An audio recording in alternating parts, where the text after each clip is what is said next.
आपला व्यवसाय कुठलाही असो त्याला योग्य ग्राहकांपर्यंत पोहोचवण्यासाठी आम्ही नेवास्कर न्यूज सोबत आपली जाहिरात करा। आपल्या व्यवसायाबद्दल अधिक लोकांपर्यंत माहिती पोहोचवण्यासाठी आम्ही देत आहोत तुम्हाला एक उत्तम पर्याय।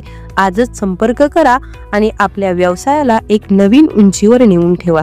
आम्ही नेवास्कर न्यूज, नेवास्करांच्या हक्काचं व्यासपीठ।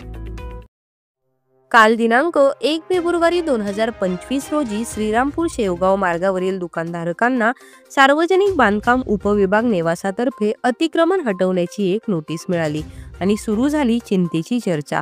आता या दुकानांचं पुढे काय होणार? बांधकाम विभागाच्या म्हणण्यानुसार रस्त्याच्या मध्यभागापासून 15 मीटरचा भाग मोकळा केला जाईल। यामुळे किती दुकानं राहतील? या दुकानांना इथून हलवून कुठे जावं अशा असंख्य प्रश्नांनी व्यापारी वर्ग चिंताग्रस्त झाला आहे। नेवासा शहरातील श्रीरामपूर रोडवरील तहसील कार्यालयाजवळील पुलापासून ते नेवासा फाटा या भागातील अनेक दुकाने अतिक्रमण हटवल्यामुळे बंद पडतील अशी परिस्थिती आहे। या आदेशांमागील कारण समजून घेण्याचा व्यापाऱ्यांचा प्रयत्न सुरू आहे, कारण यामुळे त्यांचे व्यवसाय उद्ध्वस्त होण्याची शक्यता आहे।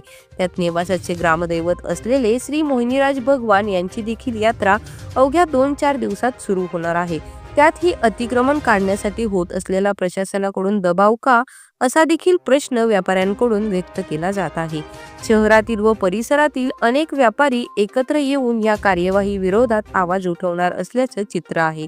आधी पर्यायी व्यवस्था करा, त्यानंतर आम्ही स्वतःच आमची दुकाने अतिक्रमण असलेल्या भागातून काढून घेऊ, अशी भावना या दुकानदारांकडून व्यक्त होत आहे। आता प्रशासन नेमका काय निर्णय घेणार याकडे सगळ्या नेवास्करांचं लक्ष लागलं आहे। दिलेल्या नोटिसीनुसार दिनांक 6 फेब्रुवारी 2025 पर्यंत सर्व अतिक्रमण हटवण्याचा आदेश प्रशासनाने दिला आहे। या संपूर्ण प्रकरणाबद्दल तुमचं काय मत आहे? तुमची प्रतिक्रिया देखील आम्हाला कमेंट्सद्वारे जरूर कळवा आणि अशाच नवनवीन अपडेट्ससाठी आम्ही नेवास्कर न्यूजला सबस्क्राईब करा आणि बेल आयकॉन दाबायला विसरू नका।